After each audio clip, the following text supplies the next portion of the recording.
ए भयो नि क्या थाहा नाचौ नाचौ ल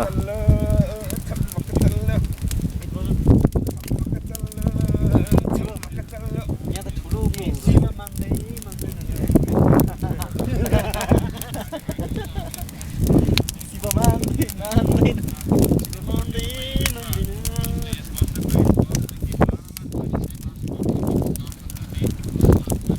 यताबाट एक थप्पो ताप आउँदैन रहेछ त यहाँनिर बढ ताप त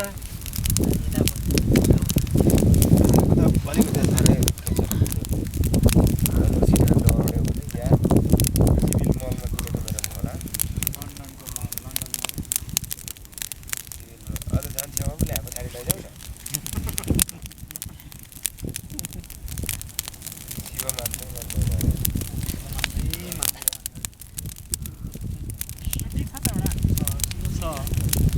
शिव मान्दै मान्दैन